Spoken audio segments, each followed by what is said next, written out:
In the first century, Jewish believers in Jesus kept being Jewish. There was no conflict between their Jewish identity and their discipleship. Unfortunately, that changed, and for most of church history, Jewish followers of Jesus had to stop being Jewish. Today, many Jews are seeking God and are interested in Jesus, but they are not interested in giving up their Jewish identity. And the solution is Messianic Judaism. Our guest today, First Fruits of Zion's outreach coordinator and this very podcast's associate producer, Hope Egan, is here to tell the story of how she found her spiritual home in Messianic Judaism, lost that home, and then found it again. We'll talk about ecclesiology, the food laws, and how to keep an obsession with theology from derailing your personal walk with God. You're listening to Messiah Podcast, where Jesus is Jewish and that changes everything. Messiah Podcast is a production of First Fruits of Zion. Create a free account at FFOZ.org to start exploring the Jewish foundation of your faith and receive a free book from our store. Let me introduce you to my teacher, the rabbi from the Galilee. She's First Fruits of Zion's outreach coordinator and the associate producer of this very podcast. Welcome, Hope Egan. Hi, so glad to be here. Well, it was just good to have you. So I have a lot of specific questions for you. Because I've known your name for a long time, because you used to work for First Fruits of Zion at the time that I first heard of First Fruits of Zion. But before we get into that, I'm always fascinated to hear how someone got into Messianic Judaism to begin with, because not everybody finds their way to Messianic Judaism, and not even all Jewish followers of Jesus find their way to Messianic Judaism. So I wanted to ask, did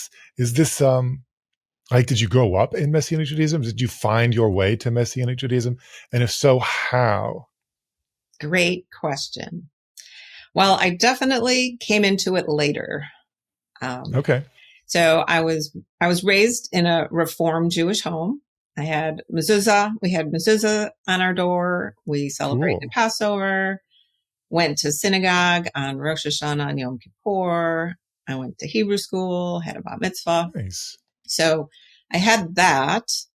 And at the same time, I don't really recall talking about God at home or even synagogue for that matter. I'm not saying we didn't.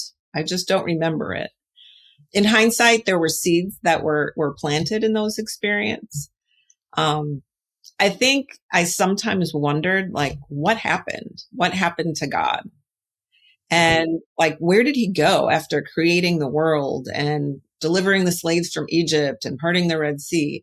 I kind of had those questions, but I never asked them. So I never got an answer. So what I assumed was that after all those events played out that I learned about in Sunday school, I figured he just sat back in a really big chair and watched humanity play itself out. I mean, that was what it seemed like. So yeah, it's like deism. Exactly. And at the same time, my best friend who lived next door was a Christian, and her family decorated Christmas trees, and while mine was lighting Hanukkah candles. And so it was a little puzzling. And I then I did ask, what's the difference between Judaism and Christianity? And the answer that I got was that Jews don't believe in Jesus. So that was sort of the explanation. Fast forward to after college, a lifelong kind of struggle with compulsive eating ended up bringing me to Overeaters Anonymous, which is a God-faced solution. And it was based on the 12 steps of Alcoholics Anonymous, which the steps, as it turns out, were actually foundational faith principles like self-examination, confession, repentance, forgiveness, kind of like key foundations. And so by God's grace and by working the steps, I actually developed a dependence on God. And, I assumed it was the God of Abraham, Isaac, and Jacob. And it seemed like there was fruit there, like peace and joy. And my hunger for God is sort of the hunger that won out. So because I hadn't grown up with much of a relationship with God, once I got a taste of faith, I started searching everywhere to try and find him. So first I tried a unity church, which is the first time that I realized that Jesus wasn't such a bad guy. Yeah.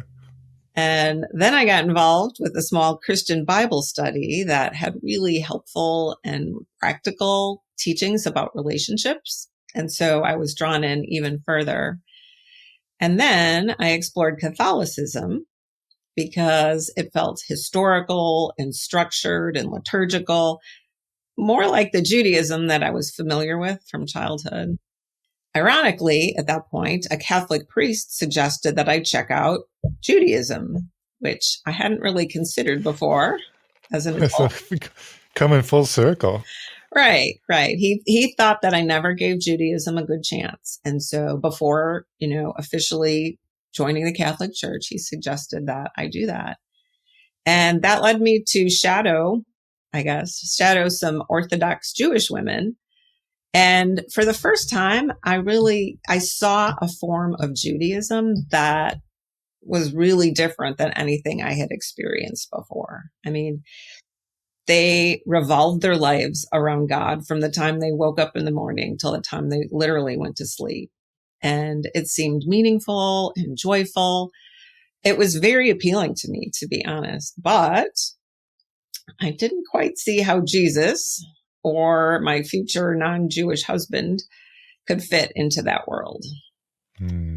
So I drifted back into Catholicism and got baptized and confirmed there, and later ended up going to a non-denominational church. After joining the Catholic Church, I left there. And once I got to the non-denominational Christian church, I met Elizabeth. And Elizabeth was raised as a Messianic Jew, and that changed everything. So you can imagine, because of my conversations with her, I finally learned that I still had a Jewish identity. I still was Jewish. And I also realized that some of my lingering struggles with Christianity weren't struggles with Jesus, right? They were struggles with some historical teachings that I could never really make sense of. Yeah. Boy, the verse comes to mind that God is a rewarder of those who diligently seek him. And, you just kept searching until you found what you were looking for. But I think that's really encouraging. If anyone out there listening is a seeker, God is, I think, will honor that if you're, your honest curiosity and searching for God. That's cool. And, of course, here at First Fruits of Zion, as you know, we're all too familiar with the tension we can feel having the Bible in one hand and the church in the other, and trying to figure out, like, okay, what's how come this isn't all adding up? And for a Jewish person especially, because you've got that whole Old Testament there, and so it's sort of got your name all over it, and then to come to the church and have them say, well, it's not so much that anymore. That can present a real challenge and a real struggle. I'm glad you made it to Messianic Judaism. Well, I'm sure there's a lot more to your story. I'm not saying you're old, but I'm just, there's probably a lot more there. So maybe you can write an article for us. Let us know in the comments if you want to hear more about Hope's journey. Just type that. Hope, tell us your journey in the comments. All right. So was this time that this was happening? Was First Fruits around back then? Like, as you discovered your Jewish identity was compatible with following Jesus? Were we of any help to you at all in that process, or was the timing right for that to be the case? It was, actually. FFOZ had been around for a few years, and in fact, Elizabeth introduced me to FFOZ and to HIASOD, which is, for those listeners who aren't familiar, FFOZ's 10-week video course. And through that, I learned that Jesus is Jewish and the Bible was written by Jews, and Paul didn't convert to Christianity. He was a faithful Jew. And so, like, in some ways, like, Hayesode changed everything. And through that, it was like a weight was lifted in some ways, because I didn't have to choose between Judaism and Christianity. And my Jewish identity was restored. And ironically, I actually kind of for the first time gained a much stronger faith in Jesus than at any stop on my Christian journey, because the Bible started making sense to me. Yeah. Yeah, that's a story we hear a lot. People do get confused. They think, oh, Messianic Judaism, it's like you're diluting the gospel. It's like the Torah or your Judaism is coming to like muscling out Jesus. But what a lot of people don't realize, it's the opposite. Like the Messianic Jews that I've met are fervent followers of Jesus. He is, you know, what they have discovered in Messianic Judaism is a path of discipleship to Jesus. That where he's at the center of their lives. He's all they talk about, and their expressions of, you know, of Judaism are inextricably linked to that discipleship to Jesus. It's not just that there's no conflict, but there's such a consonance, and it's I wish more people realize that. You know, we get stuck, especially depending on how we grew up, we get stuck in a either or kind of thing. We don't realize just how well it all fits together for a Messianic Jewish person. So that's cool. I'm glad you mentioned that. I'm glad you mentioned Hayesode. If you're listening to this and you haven't gone through Hayesode, do Hayesode. Hayesode, it's not extremely in depth on any particular thing, but it's a very good overview. It's a very good introduction to a Messianic Jewish perspective. If you haven't done it, it would be a very good idea for you to do that. We've just recently like revamped it completely with all new recordings and workbooks and stuff. So if you went through it 15 or 20 years ago, do it again. It's much better now. And, you know, if you have some friends who are interested, take them with you. Take them with you through Hayesode. It's very good. It's very good. When I first encountered First Fruits of Zion, it was a little after you. In fact, you were on staff with First Fruits of Zion at the time. And most people who go through Hayesode don't end up working for the organization. So what's the next leg of the journey? How did you end up on staff with First Fruits all those years ago? Well, I think during that season, I was still hungry to learn more, and probably had read everything I could already get my hands on. So I was scouring the FFOZ website, which was not as robust as it is today, right? And I was hoping to find something else to read. And I saw a link to a volunteer form that I immediately filled out. And there was a question on there that said, why do you want to volunteer for FFOZ? And my response was that everything in my whole life has led up to this.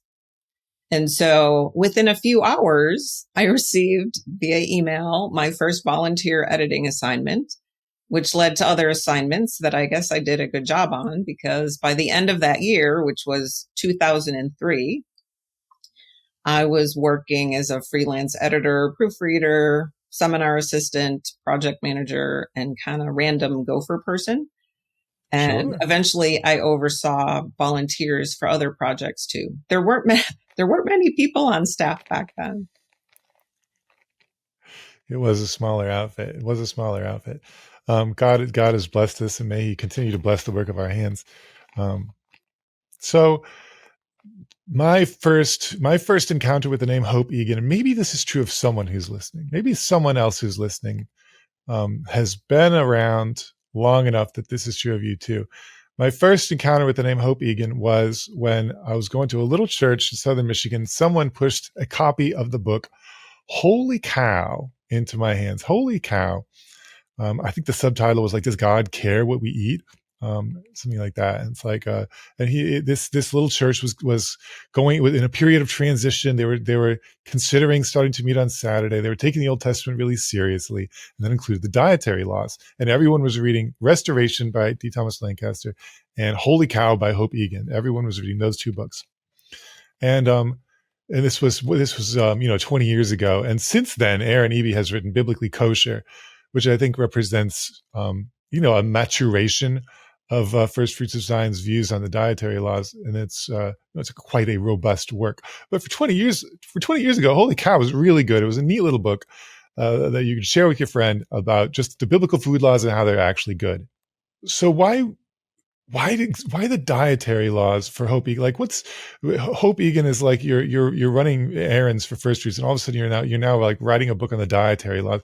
There's there's other things in the Torah you could have focused on with your Jewish background. Certainly, many aspects of Jewish tradition or law could have resonated with you. Why did the dietary laws become such a point of interest for you? Well, I think we talked a little bit already that my compulsive eating crisis basically started my whole faith journey and forced my dependence on God. But that was just the beginning. Later, after I was in the church, I had a health crisis, another food related crisis, and it got resolved by eating like a Bible diet. So that we would say is like focused on foods that are Genesis 1:29 foods, where God says, I give you every seed bearing plant on the face of the earth. They will be yours for food. So that's like fruits, vegetables, nuts, seeds, grains, legumes. And in Leviticus 11, where God says which animals are clean and not clean, that's sort of, you put those together, and that's loosely what people who follow a Bible diet, which is different than biblically kosher, which we can talk about. But, but I was so excited because I felt better after I started eating like that. I just felt better. And when I tried talking to my Christian friends about the Bible and food, like the fish weren't biting, like it wasn't really a thing to talk about. And so I was surprised it wasn't a bigger topic because everyone has to eat. And because to me, it was just super exciting. So what I did was I started kind of pushing to talk about it in women's ministry events. And it was really well received there. And so, that's kind of how I got into the whole food topic. And, if you want to hear more about food topics, put that in the comments too, because of course I love that stuff. I think a lot of my God, health, food focus learning back then overlapped some with FFOZ's message. And so coincidentally, I was assigned to help Daniel Lancaster compile his writings on the topic of the Torah's food laws. And so my assignment was to compile his information, and I thought it could use a little introduction. So I offered to write that, and I started writing it. And I guess I had a lot to say because it kind of morphed into what became Holy Cow. It became the main content, and Daniel's part became the substance in the back of it. And it was published in 2005. Let's just talk for a minute about the distinction between Holy Cow and biblically kosher. And just briefly, I think the way I'd explain it is, through my story, through my journey, just kind of approach the whole topic. Like I'm approaching it as a food question, pure and simple, like which diet should I follow? Or I get up in the morning and like, what is God? Like I've got health issues. I've got all these issues. Like, how do I know what God wants me to eat? Like physiologically. And so from that perspective, Holy Cow looks at Leviticus 11, clean and unclean animals, is like the focus part of that is like, God says, eat this, don't eat this. So that's kind of the Holy Cow thing, which, as you're saying, is not like wrong or bad. But the more robust look from a Messianic Jewish perspective that I think Aaron brings in his book, Biblically Kosher, would be more along the lines. And this is what, I've been thinking about more is, in Leviticus 11, it's the question is not necessarily an individualistic, like, hey, how should I eat? It's more starting with the point that God of the universe at Mount Sinai gave a group of people a bunch of laws that included Leviticus 11 and told Moses, hey, he probably didn't say, hey, speak to the sons of Israel and tell them that these are the animals to eat, these aren't. And so it's in the context of the covenant relationship with God. And I think, from an Orthodox Jewish perspective, I think people who really embody that and live it out are thinking of it like this is like fulfilling my obligation that my ancestors took upon themselves at the foot of Mount Sinai thousands of years ago. And it's important for that reason. And so it's not an either or, but it comes at it from a different perspective. Yeah, that's an important distinction. There's a difference between the question of of all the things I could put in my mouth, chew up and swallow, are there some that, does God give us any hint of which ones might be better in all of his revelation in the Bible versus, okay, so what is the covenant responsibility of a Jewish person? And those are very different questions, even though you're going to be looking at some of the same Bible verses if you're looking for answers to those questions. Very good distinction. Hey, if you're enjoying this conversation, take a moment to like, comment, subscribe, or share with a friend. It really helps us reach more people with the message of the Jewish Jesus and his coming kingdom. You can find more Messianic Jewish teaching and resources from First Fruits of Zion when you visit FFOZ.org and create a free account. So, by the time I started working for First Fruits, I never met you because you somehow, something happened. There was a parting of the ways. What happened there? Yes. Well, a couple things. First, I think that the years of focusing on like good Bible interpretation had sort of eroded my actual walk with God. And my connection with God had sort of devolved in some way into like a litany of biblical factoids rather than a holistic view of the Bible. And back then, I think a lot of my focus, both personally and with the work I was doing, was what I'd now call Torah apologetics. And it was very much about proving the validity of the Torah. And there's like a lot of good information there. But over time, I realized that even though I was learning a lot, I wasn't actually growing in my relationship with God or becoming more like Yeshua. And the warning signs started when my son was born because I couldn't figure out how to apply all this stuff that I was learning to parenting. And so my interest in pursuing good theology really went out the window. And in looking back, for me personally, it made sense because I had never been discipled growing up.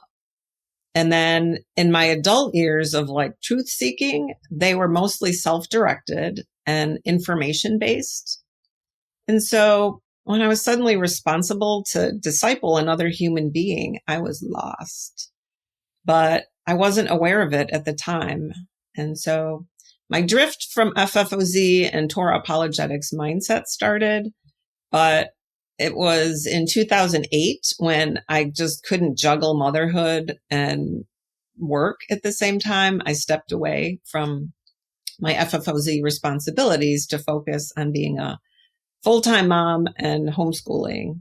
As you found that the tools you'd been developing weren't necessarily the ones you needed for the task at hand, was that a smooth transition for you as far as like, well, let's figure out how to raise kids, let's figure out how to be good, rather than the sort of more technical stuff that had been very interesting to you. And this is like seeking pure truth. Was this smooth sailing, or was it kind of rocky? Was it a struggle for you to make that shift? Yeah, it was pretty rocky, I would say. Around that time, our family moved from Illinois to Virginia. And at this point, I was homeschooling. I was homeschooling a preschooler, but I was also spiritually empty. And I was now, after moving, socially isolated. And that whole thing was a pretty bad combination. And at first I was happy because Richmond is a very friendly place. because it seems like everyone loves God and Jesus and the Bible. And it was a very kind of refreshing environment to be there. People had, like, everyone had Bible verses on their license plates, and everyone was kind, and other drivers let me in instead of cutting me off. It was, Oh, yeah. kind of a completely new experience, but it wasn't, it wasn't sustainable. I mean, we had no church, no fellowship, no community, and we had no relatives nearby. The festivals that we used to, have groups of people over for to celebrate with were empty and alone. And also in Central Virginia, it's a pretty easy place to just blend into the Christian culture. And so without even realizing it, I essentially left my Jewish identity back in Chicago. And my relationship with God was practically non-existent at this point. So Wow. it was pretty rough. And then in 2018, the wheels fell off the bus, and we had a family crisis that basically just pushed me to the edge emotionally and spiritually. And for the first time in decades, basically, I hit bottom again. And it was pretty rough. And at the same time, I knew intellectually that God was the answer and that he could, resolve everything. And so I pursued everything I could find and did intensive weekends and devotionals and classes, self-help books, all from a Christian perspective. And little by little, I found the road to freedom in a lot of the same ways that I did in OA. So admitting my brokenness, step one, calling on God to fix me, repenting and confessing my sin to God and to other people, asking for forgiveness, forgiving other people who sin against me, much deeper level of prayer that was almost completely absent in my life. And so it was kind of redoing the steps all over again from a solidly Christian perspective. And it started as like total desperation, but it really blossomed into my faith being restored and renewed and total dependence on God in a completely different way. Wow. I'm glad to hear that. And, there's a lot of people, with stories like that. And, it's a reminder that, here at First Church Design, we're not anti-church, we're not anti-Christianity. There's so much good has come out of it, and there's so many great devotional teachings and so much good advice because it comes from the Bible. That being said, you did find your way back here because you are now the outreach coordinator and associate producer here at the podcast. So, what led you back to Messianic Judaism? You came back. How did you get back here? God, that's always the answer, right? Well, yeah. Well, there's a little more to it, of course.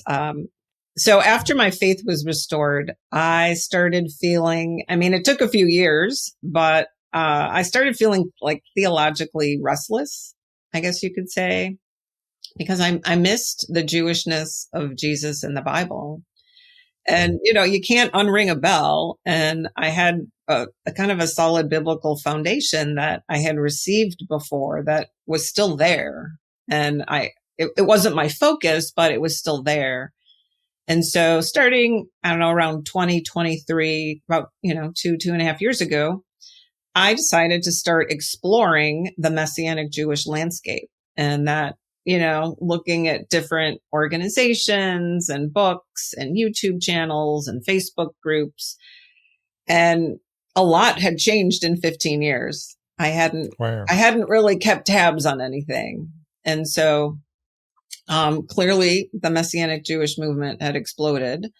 New voices had emerged. Your voice emerged, and, distinct camps had taken shape that weren't necessarily so defined as they had become. And so as part of my exploration, I was actually blessed, especially because of Zoom, to find a whole new group of Messianic Jewish friends that I had no contact with before. And a lot of them were quite learned and, had been studying for years on, from their perspectives. And they would gently ask me if I saw any distinction in the faith lives of Jewish and Gentile followers of Jesus. And I couldn't really think of any, like none. I couldn't really think of any distinction. And that question kind of rattled around in my brain a little bit.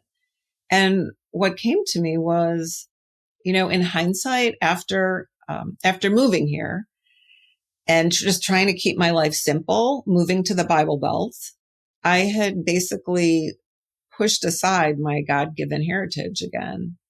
Can you blame me these days? I don't, but seriously, I again fell for what I think is the enemy's subtle trap of assimilation. I always knew, from the time growing up, that the enemy wanted to eliminate the Jewish people physically. But I missed sort of the sneak attack and more subtle way of doing it, even within, sincere and well-meaning Christian settings. So, as I wrestled with that, I did wrestle with that. I started listening to FFOZ again, and I tuned into a Messiah podcast episode with Jennifer Rosner, who I love. And that led me to other episodes and to the FFOZ YouTube channel and teachings and online articles. And what was interesting is it was clear that the ministry had changed.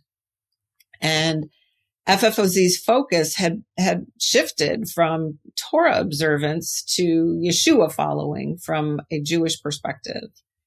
And they were focusing a lot more on loving your neighbor and walking in integrity. And while they were still teaching about Torah, there was now this distinction between Jewish and Gentile disciples that was sort of helping me get unassimilated again. And so by January of this year, I wondered if FFOZ could use a volunteer for occasional editing or to help make their, content more widely available. And so I sent a little exploratory email to Boaz and Daniel, and within 2 weeks, I was onboarded as staff, part-time staff. And so, I just want to say, like, from talking to people, I know that I am not the only one who has been through this. And so just for you folks out there, if you have been in a place where your faith feels more like information than relationship, you are not alone. And, maybe you've been so focused on getting theology right that your relationship with God has dried up. Or maybe you feel like assimilation, even if it's just adopting the ways of the world or losing your Jewish identity, can sneak up on you. I know it did on me. And so if any of that resonates, I hope that my story can encourage you. And, God's patient. He knows how to bring us back to himself. And he knows how to ignite that faith again, because he hasn't gone anywhere. Yeah, there's so much to it to try to be vigilant in every aspect. Am I connecting with God today on all the different levels? Am I, in the right place with my theology? And it's just like, how are all of my other life responsibilities going? Yeah, it can be. It's easy for something to slide off the radar there. So, but you made it with God's help and by His grace. I hope it's I hope you're in a good place now. I'm very thankful. God is good. Good. Well, so as someone who I like we mentioned earlier, someone who was around 20 years ago and someone who's by God's grace still around now or back again now, what do you think are some of the biggest changes you've noticed? You mentioned some a little bit as far as like not so much just on like Torah observance, Torah observance, Torah observance, but more of just you know how to put it, but like you said, discipleship. It's like discipleship to Jesus and like living the life, which involves obviously Torah is a huge component, but it's there's more to uh like there's more things to know than just, oh, the Torah is relevant. Like Yeah. how like all the things that are in the Torah. It says a whole lot about loving your neighbor and all these other things, right? That that make a huge difference. But like but yeah, stuff like that. What besides like the culture change, is there anything else, anything specific that you've Yeah. noticed is big different? Tons. But I just want to add on to the culture change that you mentioned, because it's pretty, I mean, it can't be overstated that moving more towards like a Yeshua centered discipleship focus is a really big deal, right? As someone who was never discipled, it's a big deal. And it's really less about winning arguments or like collecting facts and information, but actually walking out the way of Yeshua with love and integrity and transformation. And it's not just in the teachings, but the internal culture, like with the staff, is like reflects it all. And so like the staff embodies, starting with the leadership, like loving your neighbor and people seeking to outdo each other in honor, like real time. It was hard getting used to, but it was like, wow, is this really happening like this?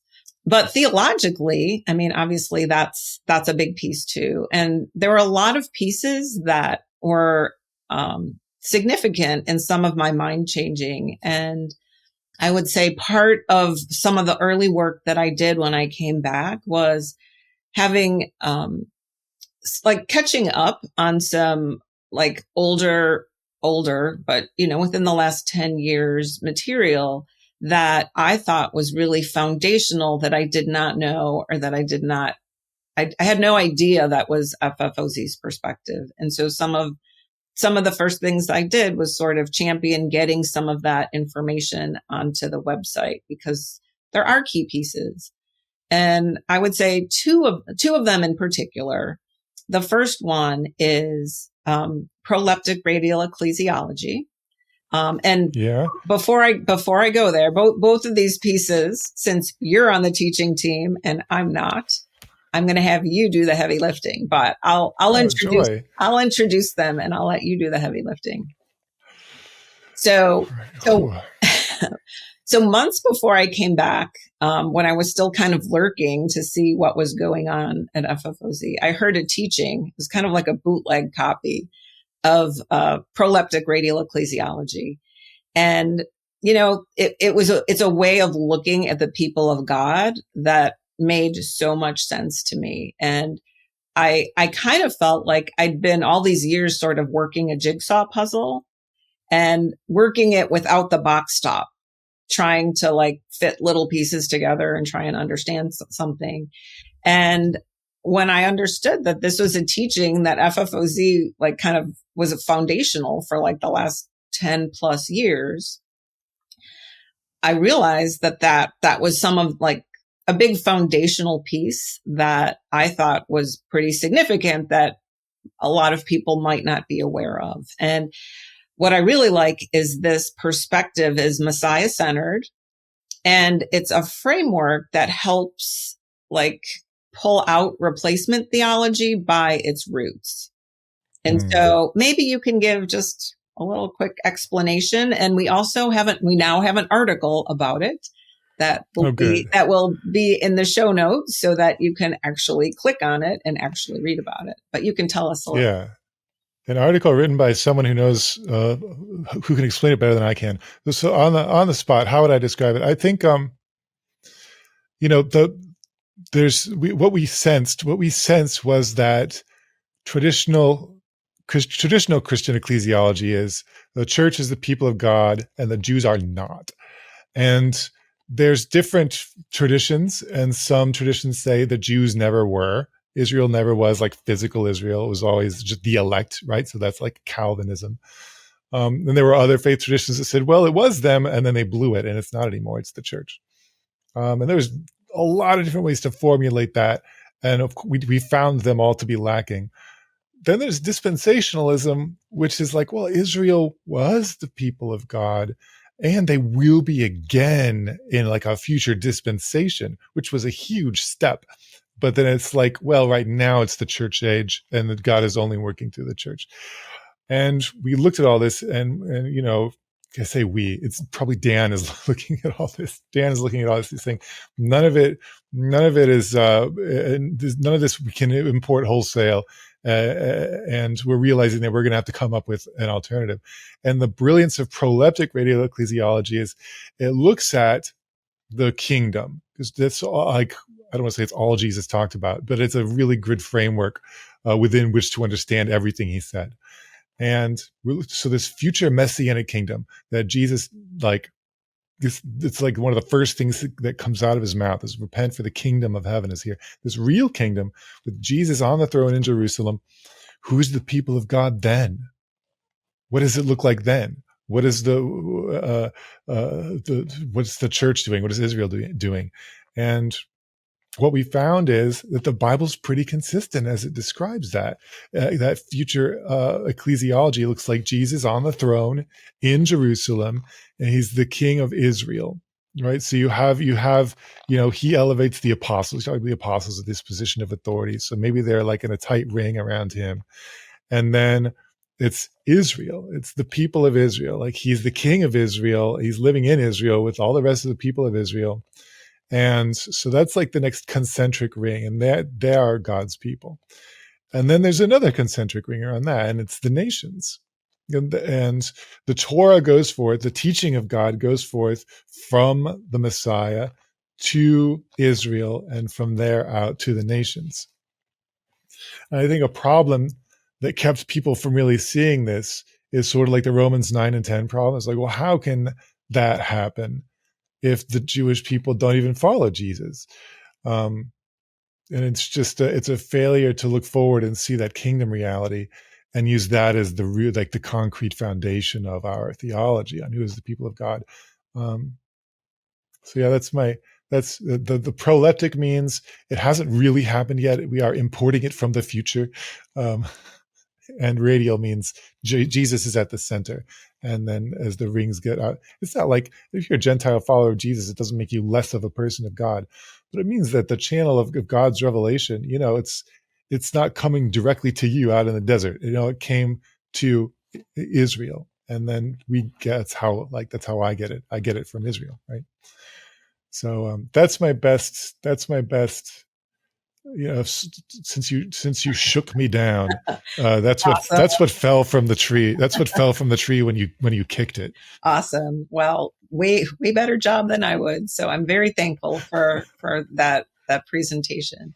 Obviously, there's a lot more to it, but I think you did a great summary of it. But that's where, you know, if you're interested and you want to read more about it, we have those resources now. Yeah. And click the link, read the article. Exactly. So proleptic radial ecclesiology, and then distinction theology, given my kind of lost and found identity situation. You know, losing my identity, I don't know, it never bothered me. I don't want to say I didn't care, but I didn't understand what was wrong with me losing my identity. And it wasn't until I started looking at the big picture, like, this isn't just about me. Like, there's a big picture thing going on here. And so, like, at some point when I was confronted with the fact that there was really no distinction between me and my non-Jewish brothers and sisters in the church, even though, well, I knew I was Jewish, for all practical purposes, my theology made it super easy and even kind of inevitable that I would assimilate. And that's problematic because, you know, it's the whole enemy wants to subtract Jews from the Jew column. And when I realized, like, it matters if I let myself get assimilated, there's like a -1 on the Jew column. And that's from a big picture perspective, that's what the enemy wants. And I don't know that that's what God wants. And so So I'd say, FFOZ recognized this. And even though 20 years ago, they talked about replacement theology, the church doesn't replace Israel. And it's like, okay, the church doesn't replace Israel. Well, I came back 20 years later and they're still talking about replacement theology. And I'm like, why are we still talking about this? But, I think they really realized like some of the subtleties about this. And so by teaching distinction theology to address the lack of distinction, again, there's two great articles, easy to find. One's called There Is No Distinction. One's called Dismantling Replacement Theology. But, if there's anything you would like to share right now about distinction theology, we would love to hear it. Oh, sure. Yeah. So it was like, there was a time. Oh, can we do that? We probably can't. We don't have the rights to that song. There was a time where we were just blasting everybody, saying everybody has to do everything that's written in the Mosaic Law. Like everybody has to do it. And if you'd have asked us, like, well, what about like a Jewish person versus a Gentile? We would not have had a very good biblical answer to that question. And this would have been like 20 plus years ago.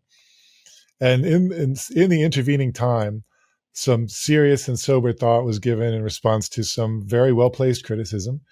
And we were like, oh, wait, there is a distinction. Now everyone's read the verse where Paul says there's no distinction or there's no difference between Jew and Gentile. And that all we ask is that people keep reading and see that he also says there's no difference between male and female. And so he's talking about one specific way in which there's no difference between Jew and Gentile. And it's how can they attain the share in the world to come? How can they enter the kingdom, right? How can they enter the kingdom?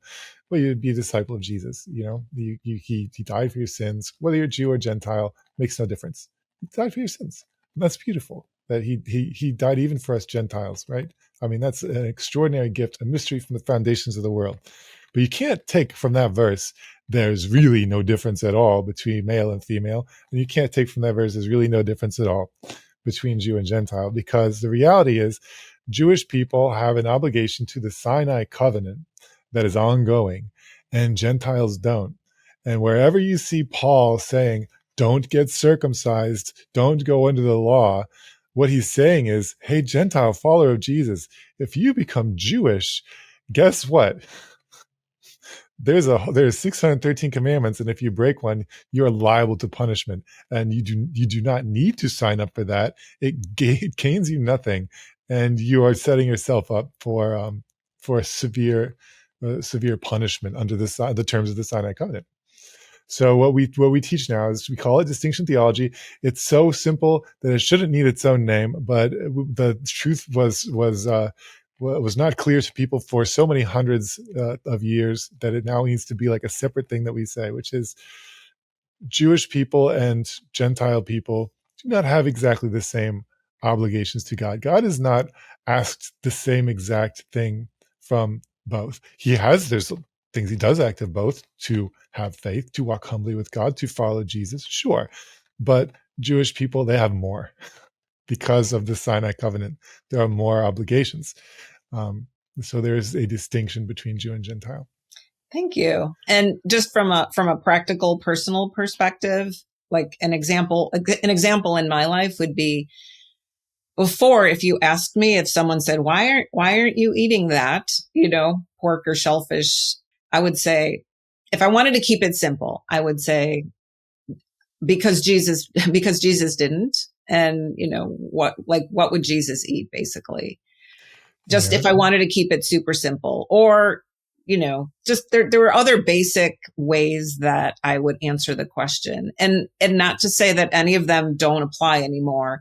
I think what's shifted a little bit is there's part of me now that is thinking those same reasons. And because my ancestors a few thousand years ago stood at the foot of Mount Sinai and said, yes, like we're going to do this. And those were my ancestors who agreed to the terms of that covenant that, I believe are still in play and intended to be passed down to me and to my offspring, and like that they're still applicable for that reason also.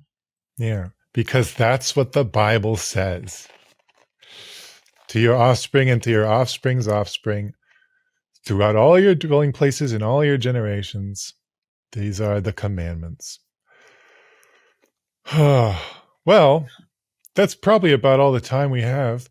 When it says outreach coordinator and associate producer, what can you tell people about what you're going to be doing for us here at First Fruits of Zion? Well, it's kind of a moving target. When I onboarded, I have a 3-page job description from which the Holy Spirit kind of directs me. And I was not brought on, as you know, I was not brought on as the associate producer for the Messiah podcast. That's a relatively new thing that I'm enjoying. So that's what my current focus is. As End of Days started, I was helping out with Torah Club, kind of ongoing, helping retrieve fantastic foundational articles from behind the paywall and getting them out so that people can really see and read and think through what First Fruits of Zion is all about. Yeah. People who have been noticing a little bit more robust free content on Messiah Online, some of that is hope. She is pulling old stuff that had not been available for a while. Because we would, what we would do? We would have this incredible theological, perspective or insight that we thought was going to be really foundational for everything we were going to do moving forward. And then we would put it in something called Messiah Journal that I'm not sure anyone ever read. So getting all of that, pulling it off the shelf, getting it out of the secret archives, putting it back out in front of people, that is actually pretty good, pretty critical work that you're doing. So we're all thankful for that you're taking the time to do that. It's an honor and a pleasure. All right. Well, is there anything else? Any parting thoughts for our listeners? Yes, I would say this. When I came back, I was still not really fully informed about FFOZ's perspective on things. And I kind of thought I was, because I listened to some stuff. I listened to a lot of YouTube content. I thought that was kind of it. And after coming back and reading a lot of Messiah journals and Messiah magazines, and even, like there's, old, newer versions of Torah clubs and chronicles of the Messiah and the apostles, I started understanding, because at first, I would hear something like internally, like, I wish people took the time to get to know us. And at the time, I didn't really understand, because I was taking the time. I had spent the time and I was still confused.